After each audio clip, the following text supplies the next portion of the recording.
Yes, alright. Oli ku Yugi Update TV kosinzidde obanga otuwuliriza kansubire nti nno ebintu bitambula bulungi nnyo. We bwakeeredde mu ntandikwa ya wiiki eno ebintu birungi si birungi eri munywanyi waffe Paul Kagame oluvannyuma lw'Omumerika okuvaayo n'ayongera okunyweza ku sanctions n'ateeka new sanctions ku ggwanga erya Rwanda. Era sanctions ze yaleese ewatali wadde kisa zigenze mu maaso n'okuba nga ziraajanya munnansi w'eggwanga erya Rwanda mu butamanya. Sanctions ze yamutaddeko tuze tukikubuulira bukyanga wiiki eno etandika. Omumerika bukyanga avaayo n'alangirira nga waatadde natti ku ggwanga erya Rwanda kati afulumiza n'ebiwandiiko wabula kyempuliddeko amawulire agafuluma galaga nti nno amagye g'eggwanga erya Rwanda gayinza okuba nga gagobeddwa mu operation zonna ezisinga ezibadde zikolebwa ekitongole ekya United Nations. Lwaki? Ensonga ngenda kubanga nzikuwa. Nagambye dde oli ku Yugi Update TV kosinzidde obanga otuwuliriza gwe natanatweyungako kirira wansi waliwo ekigambo subscribe kikoneko obeere nga otweyungirako ddala bulungi nnyo. Nga tuvudde ku sanctions ze baagenda mu maaso n'okuteeka ku ba high ranking officers ab'eggwanga erya Rwanda omwali ba Chief of Defence Force, mwali baani ba Chief of Staff mu magye. Kaakati amawulire agava mu ggwanga erya Rwanda mu Mozambique, amawulire agava mu Mozambique galaga nti nno amagye g'eggwanga erya Rwanda gaggiddwa mu kitongole ekya UN nga ba peacekeeping. Njukire eno babadde babeerayo nga batebenkeza emirembe mu kitongole kino amagye g'eggwanga erya Rwanda, naye wenjogerera kati babagobyeyo okusinziira ku sanctions ze babataddeko.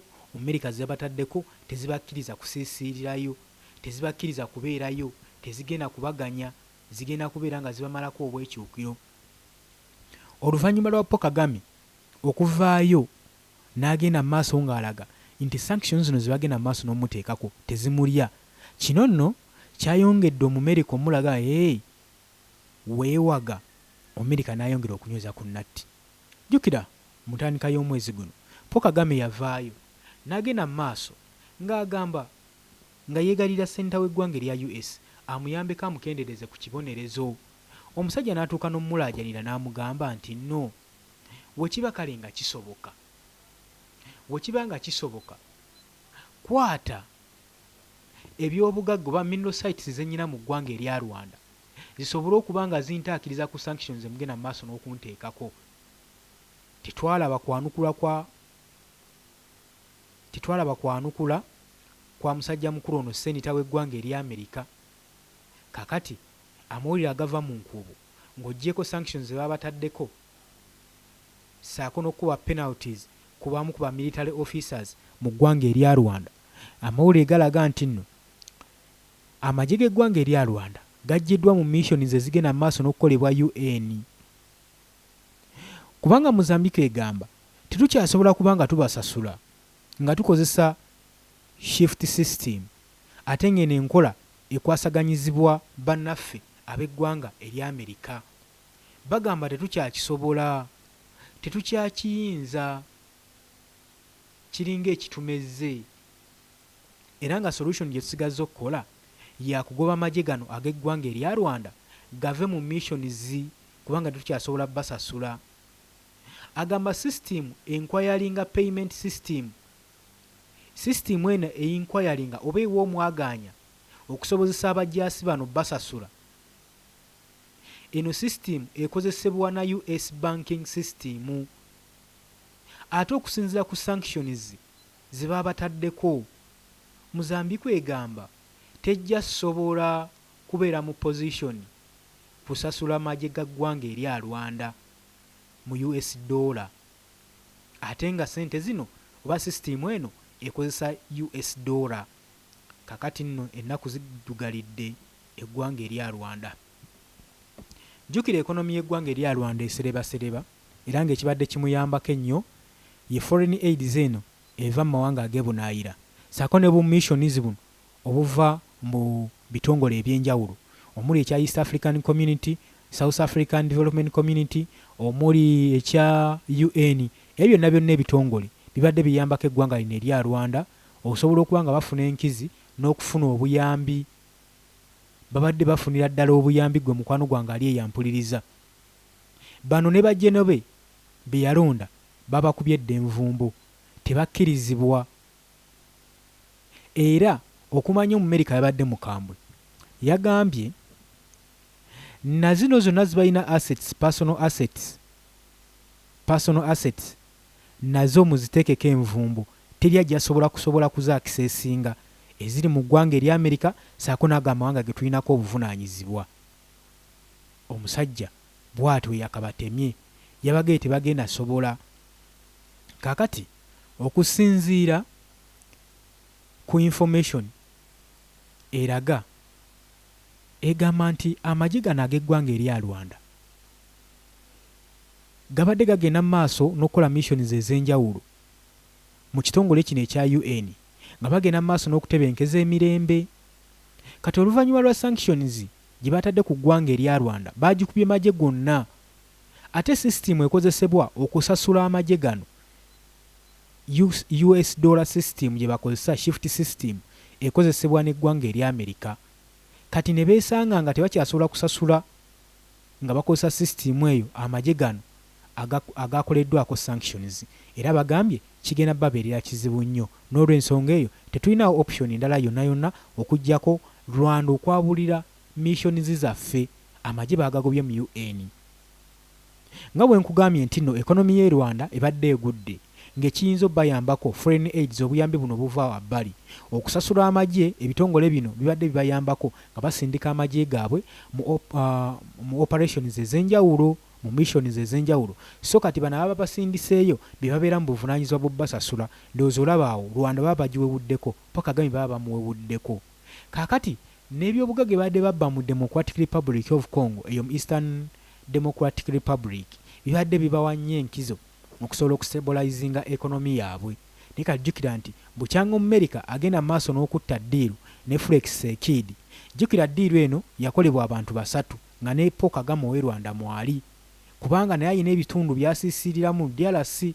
Kati Donald Trump teyagala kubeera mulyazaamaanya, yayagala naye amugatteko, naye oluvannyuma lwa ddiiru okukatingibwa ne babawa akasente, Paul Kagame yeefuula n'agamba nti nze sigenda bbeera mu bya kisiru, era ddiiru eyo ngikansolinze. Ekyo kyanyiiza nnyo Donald Trump, era n'agenda mu maaso n'okudeployinga equipments ezeetaagisa saako ne troops ezeetaagisa mu Eastern Democratic Republic of Congo, basobole okuba nga basuppressinga amagye gano agaba M23 abayeekera bano babagobe mu Eastern region yonna yonna.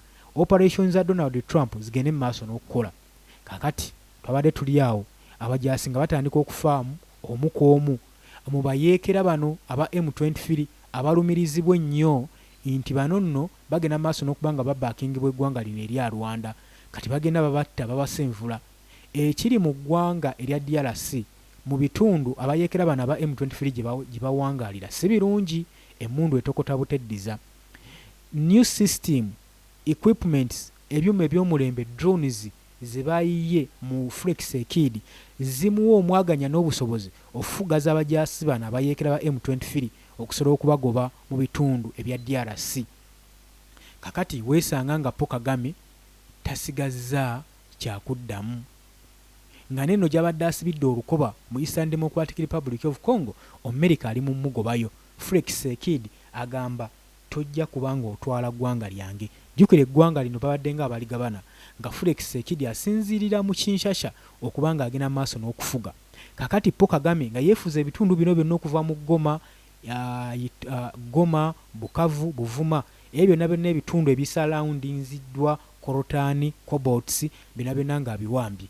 Naye nga mission ya transportinga Cobalt ono omuyingiza eggwanga erya Rwanda, olwo Paul Kagame n'asobola okutunda ebyenfuna by'eggwanga oba ekonomi y'eggwanga n'esobola okuba ng'eriko yadde. Kati olowooza Paul Kagame banaamugoba mu DRC kikyagenda okuba nga asigaza. Juzi omwaka oguwedde bwe baamukuba sanctions, musajja mukulu ono yavaayo ne yeewaana era n'agamba baali bamutaddeko sanctions nti bagende mu Geyeena. Kino nno yakyogeranga ekyokusaaga simanyi, naye kitaddewo effect y'amaanyi nnyo ku ekonomi y'eggwanga erya Rwanda, kubanga amawanga nga asatu aga sanctioninze Paul Kagame, omuli erya Belgium, France, saako UK n'eggwanga erya America.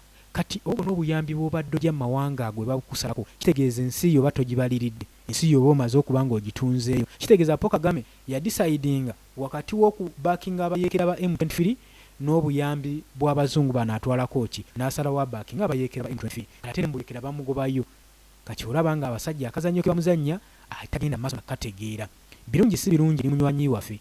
Kitegeeza nti eggwanga erya Amerika ligenda kuba nga lisinsiira eggwanga erya DRC. Kino kikuyambako nga Munnayuganda, kijja kuyambako okubuuminga economy saako n'okumonitalinga ebigenda maaso mu ggwanga Uganda, kubanga Amerika ajja kuba asembedde mu Democratic Republic of Congo. Kitegeeza nti nno abasajja bano batandise okuba nga bakuba President Yoweri Kaguta Museveni ebituli, kubanga ebiseera ebisinga bamwetaaga mu kumudeployinga mu bifunga bino Eastern regions mu East Africa yonna, okubanga yagenda maaso okubanga yataakiriza yatebenkeza emirembe.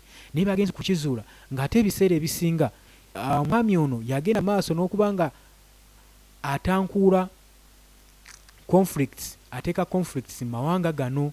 Kakino nakyo ne bakitulamu ne bagamba babyekwatiremu. So ensonga lwaki olaba bamercenaries ab'enjawulo badeployingidwa mu ggwanga eryaki erya Democratic Republic of Congo. Kijja kuba kiyambako Felix Tshisekedi okulaba ng'atuukiriza mission ze ne manifesto ye bukyanga ayingira okulembeze bw'eggwanga erya DRC.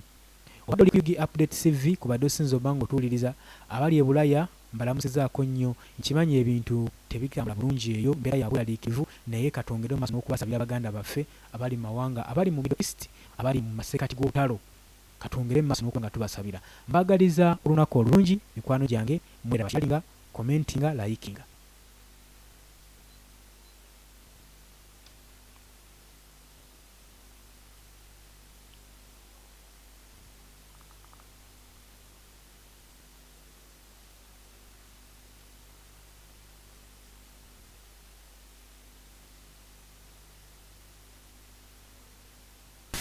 Yes, alright. Oli ku Yugi Update TV kosinzidde obanga otuwuliriza. Kansubiri nti ebintu bitambula bulungi nnyo. We bwakere